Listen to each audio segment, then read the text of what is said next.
Welcome to New Possibilities. I speak truth to power without fear. So if you all can just bear with me a second, this is going to be a brief Google Hangout. I just wanted to share my views about Netflix, Dear White People. And, I may talk about other things depending on how the conversation goes. But I was watching that show, the past couple of days, and I finally finished it today. And I just want to share my thoughts about it. But before I do that, I want to let you all know that hopefully tomorrow I'll have a special guest on my channel, probably around 9 o'clock Eastern Standard Time. So I hope you all can check that out. It should be an interesting discussion if it goes forward. Hopefully it will. So I hope you all can tune in for that. So I know that there are a couple of people on right now, and I just want to know, for the people who are on, can you hear me okay? Are there any technical difficulties? If you can let me know in the chat room, I would appreciate it. Because I don't want to get started if there are technical difficulties and people can't hear me clearly. So I see I have a couple of people watching right now. So if you all can let me know if you can hear me okay, I would appreciate it.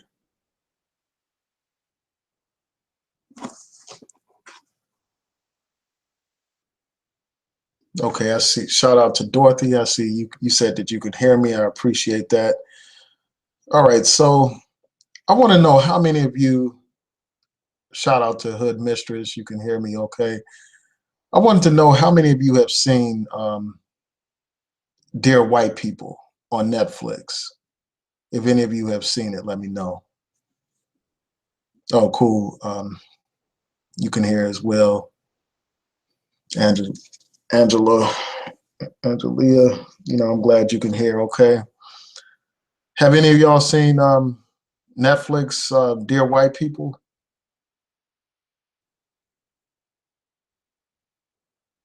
Y'all can let me know in the chat room so I can know if people have an idea about the show, if they know what it's about before I get started.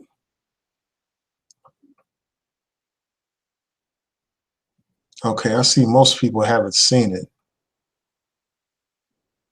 So I'm going to try not to go into too many details. If you have Netflix, I encourage you to check it out. I do have some issues with it, but I think that it's a entertaining television program, because they deal with a lot of issues. For those of you who haven't seen it, they deal with colorism. They deal with the whole concept of light skin privilege and what Rashida Strober refers to as darkism. So they deal with those issues. They deal with the question of interracial dating. And I'm going to talk about that a little bit later. They deal with hair politics as well, the whole issue of natural hair versus weaves. Shout out to Elaine. Thanks for tuning in. Good evening to you. They also have a lot of segments of that program that deal with the gay agenda, so I wish people, peace, psycho, for people who have just tuned in, I'm talking about Netflix, Dear White People. I want to know if any of y'all have seen it. So far, most of the people in the chat room haven't seen it. So I was interested in hearing your opinions about it, what you thought about it, if you've seen it, because I want to talk about some elements of the show. So to continue talking about like some of the topics that come up in the show, one issue is integration. This issue of self-segregation and stuff comes up. There are political issues. There's the issue of racial profiling. Okay, I see Elaine saw a couple of episodes. So what did you think about it, Elaine? What did you think about Dear White People so far?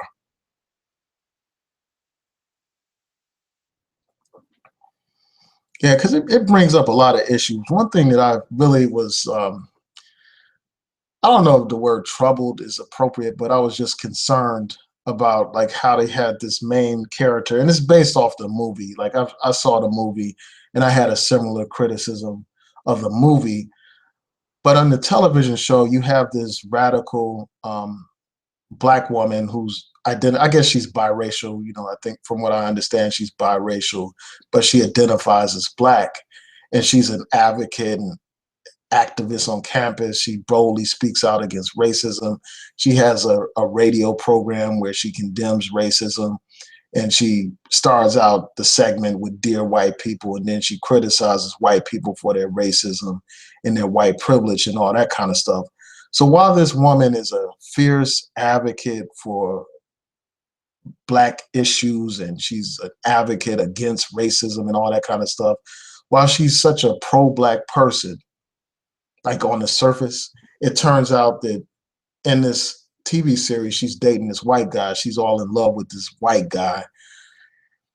And, you know, I talked about this on Facebook, and basically I took the position that I can't take somebody seriously. You know, somebody that's putting on this air as if they are some kind of pro-black militant. I can't take them seriously if they talk black, but they date white. They talk black and they marry white. Because you have like some people here that, you know, here on YouTube that'll say stuff about white people. You know, they'll say pale people this, pale people that, evil albinoid this, evil albinoid that, caucasoid this, caucasoid that. And it turns out that these people are married to white people. It turns out that these people have had all kinds of relationships with white people, but yet they want to pretend like they are so militant and so pro-black and so in love with black people and so against racism and white supremacy, but yet they are laying up and sleeping with white supremacy. And, you know, that's just a contradiction, you know, as far as I'm concerned. It seems like if somebody really loves being black, then they would seek out a black spouse. And the thing about this TV series is this sister, you know, she has these brothers that want to be with her. Like it talks about like how originally she was dating this one black guy, and then, you know, there was this militant black guy who was obviously interested in her, but she basically passed this guy over for this white guy. And, you know, I just find that to be like contradictory, but it's not uncommon because it seems like a lot of these people who present this persona as if they are so opposed to racism and white people and this and that, a lot of times those are some of the people who love white people the most, unfortunately. I mean, those are the people that are really like, that really secretly idolize white people. And, you know, I just find it to be disturbing. And when I brought this up on Facebook, somebody mentioned, you know, they said, well, Frederick Douglass was married to a white woman, as if to say that somehow excuses that, as if to say that that somehow makes it right for someone who professes to have, you know, love for their people and professes to be so committed to the people, but yet they're literally sleeping with the person, or, you know, that they deem as an enemy. So I just find that to be contradictory, and I found it like troubling. You know, that was one troubling aspect of the television series, because you had this brother who was genuinely interested in this woman, but yet she basically passed him over. You know, they had like a one night stand, but she didn't really take him seriously. And this is a brother who was side by side with her through the struggles against racism on campus.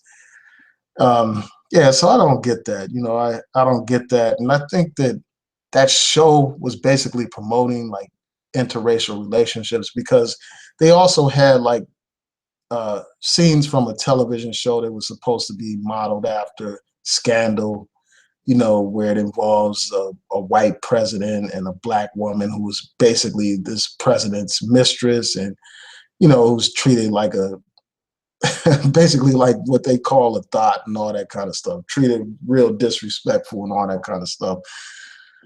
So they had that image going on in the show. Like they had certain scenes where all the black college students would get together and they would watch this program, just like Scandal. And that's something that I just don't get. I don't understand why, like, so many people were so fascinated with that show Scandal, and so are so obsessed with it. Like when I first heard all the hype about it when that show first came out, I said, let me check this out for myself to see what the hype is. And today I still don't get it. I don't understand why all these people love that show so much. And it seems like a lot of black women love that show for some reason. And I don't I don't get that, man. I don't understand like why black women. I mean, I guess it's probably entertaining, like they have action and all that kind of stuff and a lot of drama and stuff like that, but I don't understand why women and stuff like that and black people would be entertained seeing an educated, powerful black woman reduced to being somebody's side chick. That's something that I don't get. So yeah, I mean that's one of the main themes that stood out, in that series. So if y'all check it out, I hope y'all check it out because that's one of the one of the main points that comes up in that show. Because they even they have a lot of gay characters in the show as well. I mean, it's like, and even the gay characters are involved in these interracial relationships and stuff like that. So it's like overkill, man. And it's then I'm like wondering about like this gay agenda. It's like they really push that hard in this Dear White People. And I don't have anything against, like, I'm not like one of these anti-gay people, that just hates anything gay and all that, hates gay people or anything like that. But I just think that it's like become so obvious with Hollywood, like how they are really pushing a gay agenda, like a movie like Moonlight, a movie that's so, a movie that's not even all that. If it wasn't involving gay people, it would just be another hood movie. But because you had this gay element, Hollywood decided to put that movie on a pedestal, give it all kinds of praise and recognition. And you see the same thing with like Empire and now with this show. I mean, even though the movie had some elements of it, it seems like they kind of went overboard with the gay stuff in this Dear White People series. Yeah, because you had this lead character who's gay, who had some flings with a couple of white guys, and then you had this black female character who's a major character in the show, and she's involved in a lesbian relationship. So it seems like they were really trying to push home that idea, this whole issue of, the gay agenda and all that kind of stuff. Also, another interesting topic that came up in this Dear White People series is the issue of hair, the politics of hair, because you had, the natural sisters on the show, and then you also had the sisters who wore weaves and stuff like that. And as I was watching it, I was just like, wow, man, women go through all that to wear a weave. Like they were showing like how long it took to get this weave put in her head, like how painful it is, how it's uncomfortable and stuff like that, and how it's expensive. And I'm just like, wow, I mean, why would somebody go through all that trouble so that they could have hair that doesn't even resemble their natural hair? I mean, spending hundreds of dollars, helping these Asians get rich, these foreigners get rich. I just don't get that. Like, and then you're literally covering up your own hair, putting your own hair, tying it down and wrapping it up and putting somebody else's hair over your hair.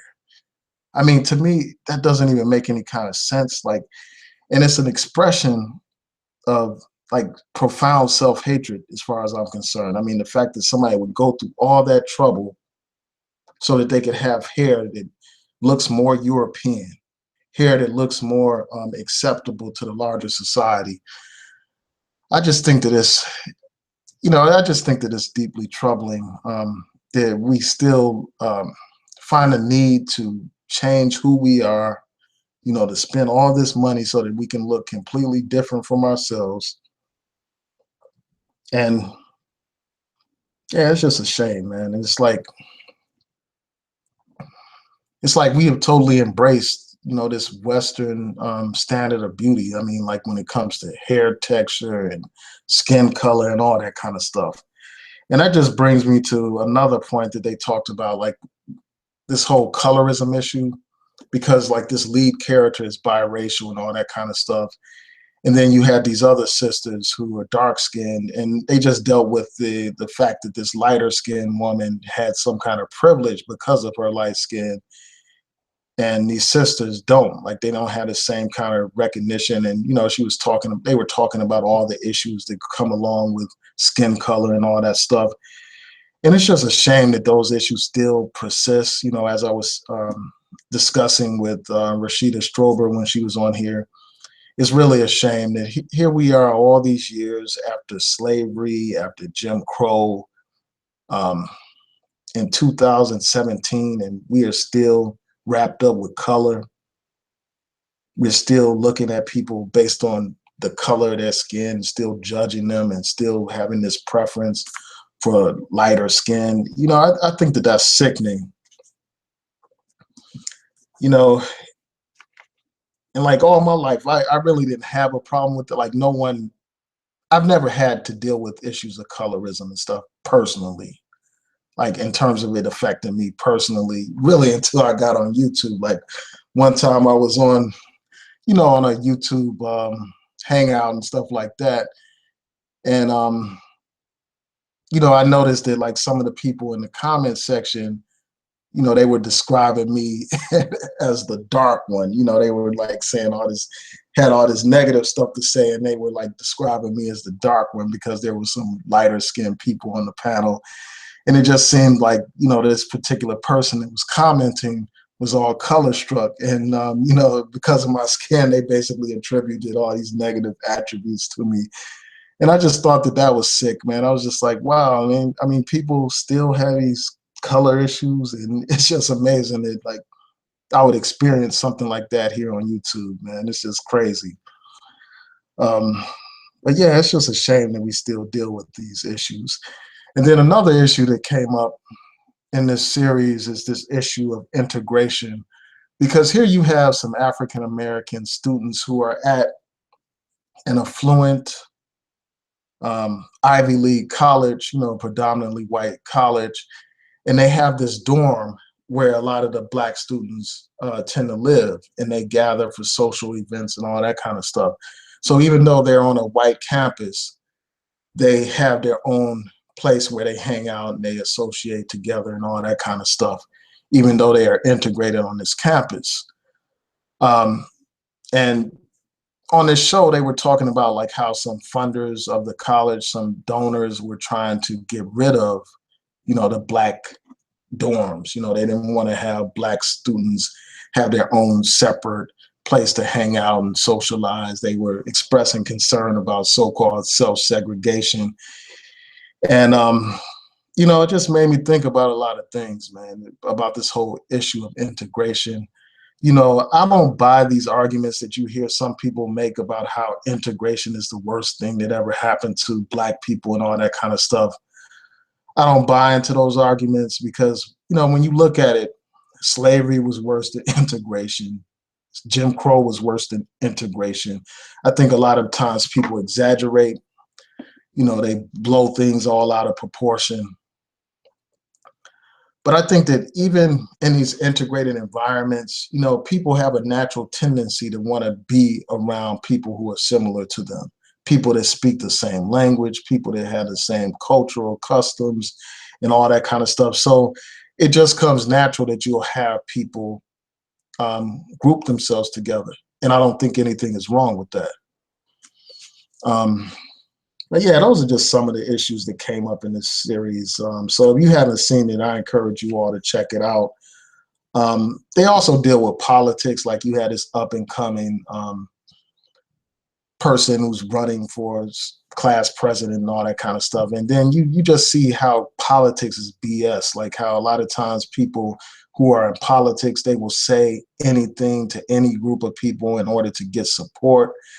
And that's just a sickening part of politics, man, how politicians will say anything to any group of people.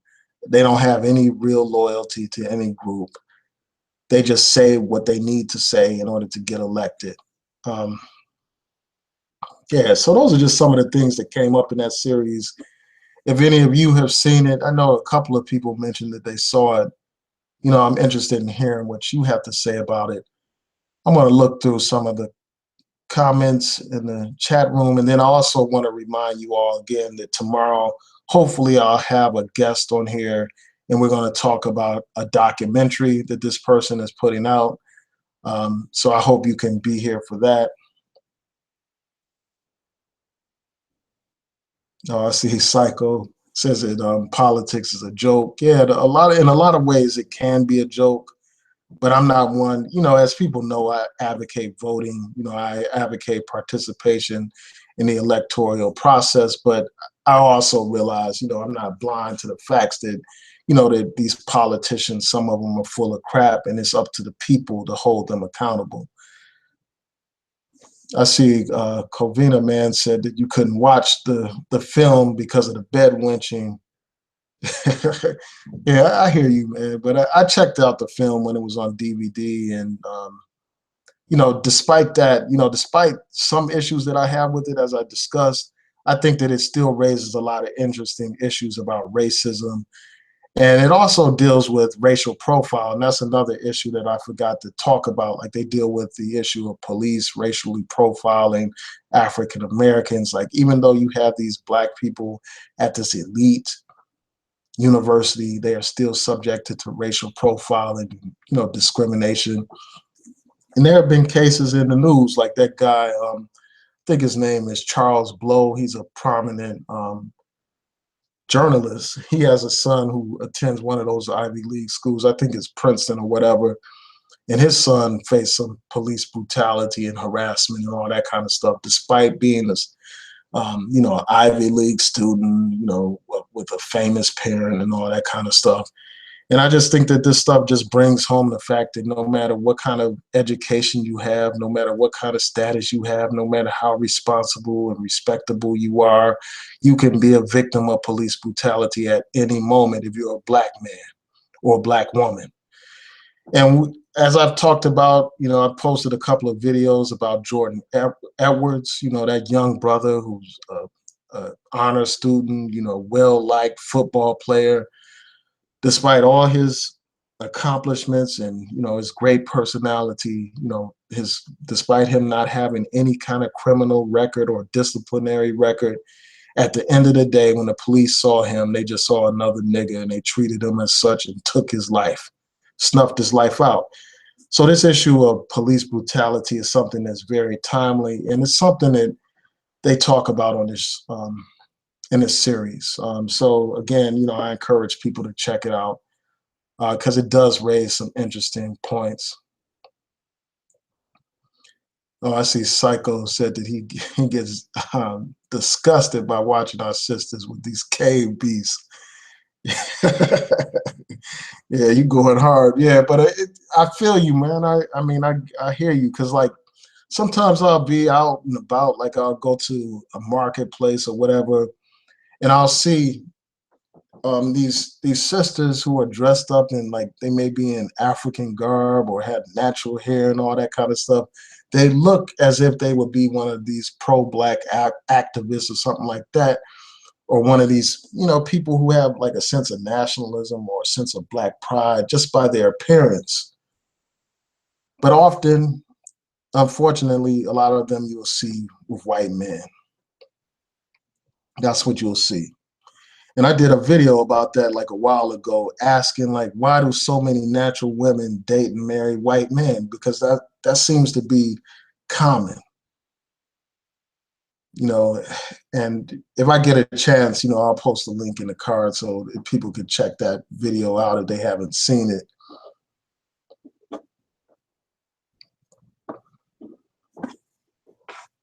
Yeah, it's just crazy.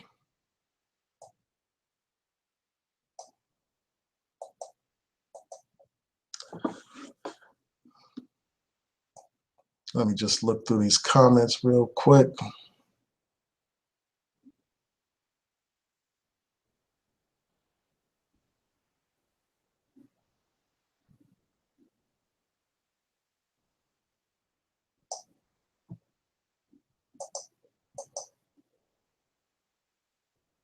Just bear with me a second.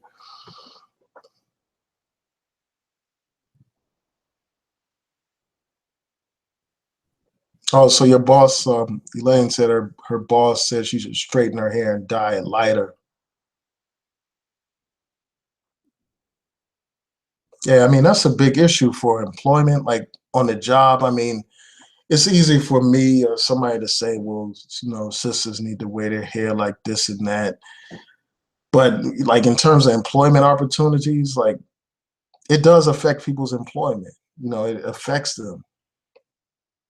People make all kinds of judgments. And I was reading some stories a while ago that basically pointed out how a court ruled that people can discriminate against someone based on their hairstyle. They can decide not to hire someone. And when I get a chance, I'll post a link in the description box so that people can read that article.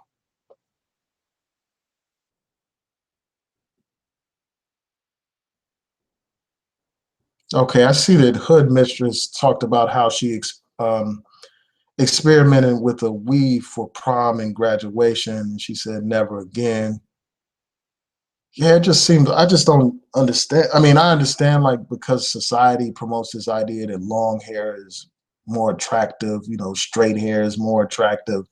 And I think that a lot of times girls are indoctrinated to believe that because early on they're introduced to these Barbie dolls that have these, most of them are white dolls with long hair. And when you look at these fairy tales and all that kind of stuff, they depict girls, as being beautiful. They have long hair. So I think that the programming starts early. So it's no surprise that you see a lot of women with weaves in their hair. And also, given the fact that a lot of men have a preference for women that have long hair, long straight hair.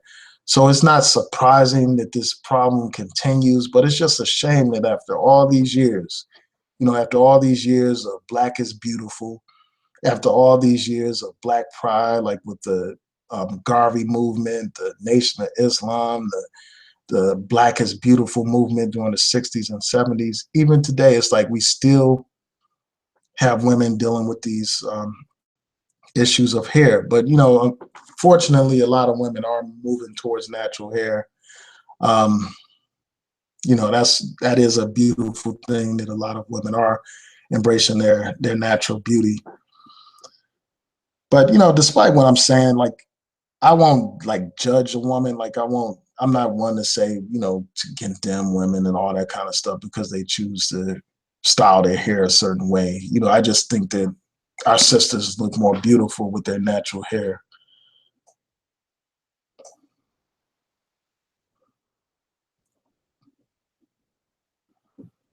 Oh, I see that Sunshine says that white men are constantly flirting with her and it makes her ill.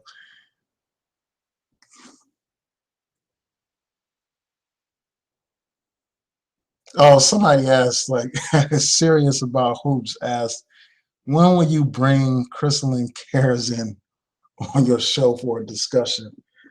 I mean, the answer to that question is probably never. Probably never. I don't have anything to like debate with her about. I've done a couple of videos a while ago, saying everything that I had to say about her position on issues and stuff like that.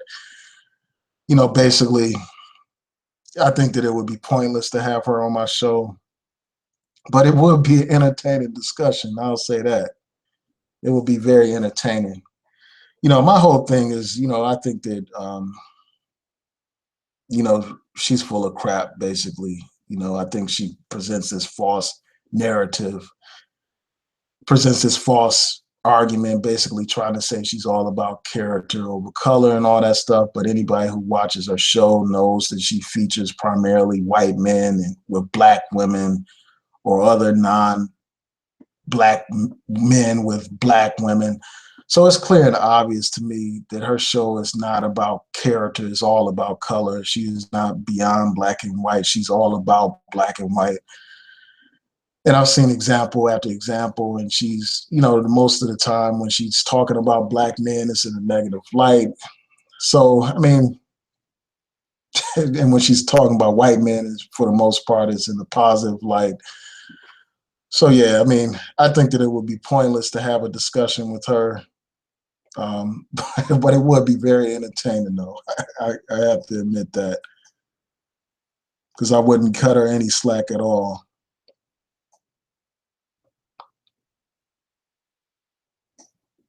Shout out to TR 5003.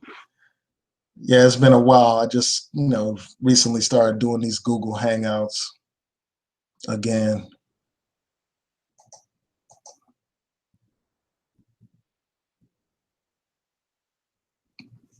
Yeah, I hear you, Psycho.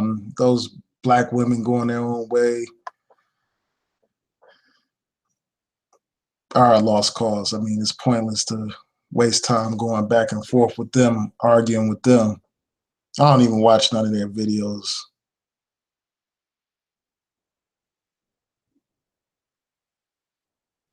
And I told myself that I would not be doing videos about that person who swirls. So I kind of got off my mark by even bringing up, well, somebody asked the question, but I shouldn't have even brought her into this discussion, because I think that these people aren't worth our attention and time, because, for the most part, they're at the margins. Like, most black women are not out here, swirling and all that kind of stuff, for the most part.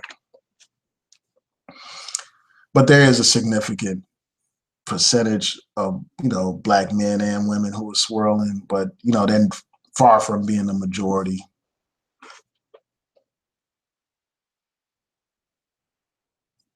Yeah, Lane, I don't know what's going on with all these shows, like promoting this gay agenda. And again, like, I don't have problems with gay people or anything like that, but I do have a problem with people trying to create this situation where, you know, um, black relations, normal black relationships, heterosexual black relationships are pushed to the margins.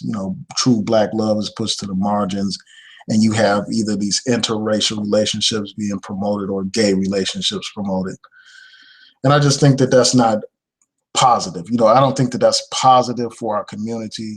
I don't think that that benefits our community when you present this idea that heterosexual black relationships are practically non-existent, and when they do exist, they're dysfunctional and, horrible.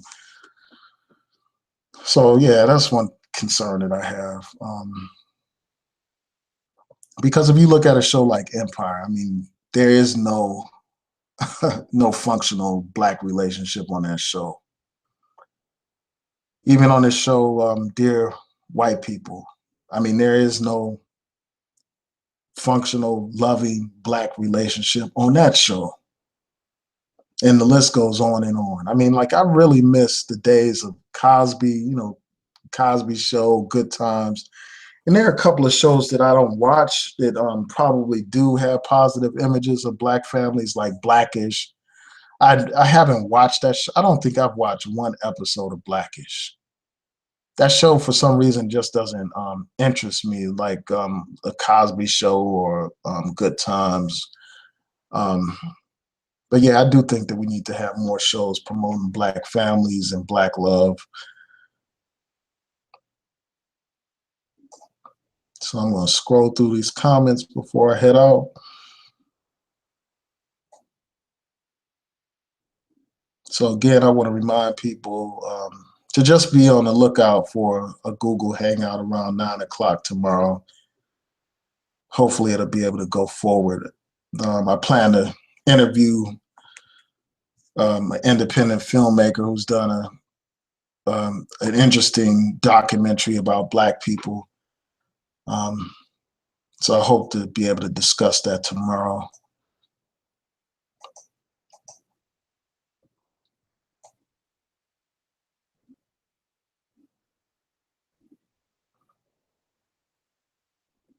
Let me just make sure I didn't miss any.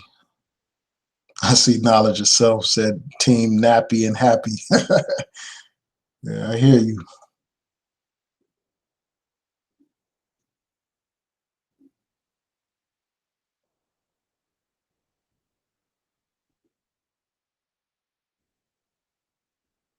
Just give me 1 second.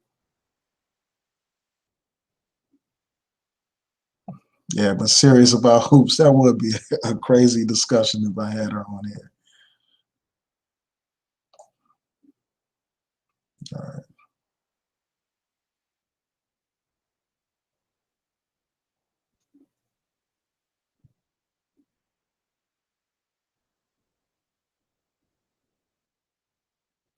Yeah, Good Times was such a powerful show, man. It's like it was one of the realest shows on television. I mean, because they dealt with all kinds of stuff. They dealt with racism, they dealt with poverty, they dealt with the, day-to-day struggles, but they were still a loving family with a black patriarch. Too often the image that we see is primarily single parent households or just dysfunctional relationships, abusive relationships, people arguing and fighting and all that kind of stuff, as we see on these reality shows. Yeah, Rock was a good show too. Rock was definitely a good show, Psycho. Yeah, that was one of my favorite shows too. And the thing is, like when that show came out, that was before I came to the Baltimore area. But like seeing that show now is like even more relevant. Rock is a great show.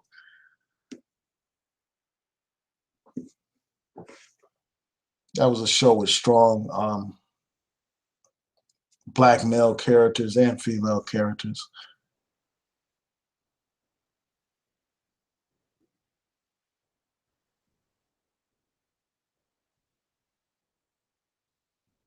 Yeah, there were a lot of good shows back in the day. I mean, like TR 5003 said, like Cosby Show, A Different World.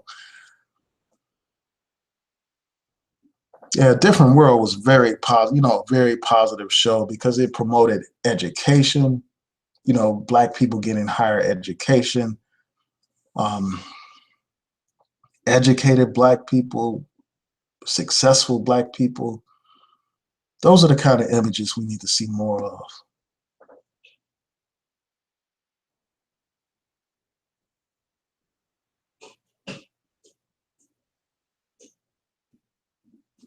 Yeah, I'm just checking out the comments, y'all.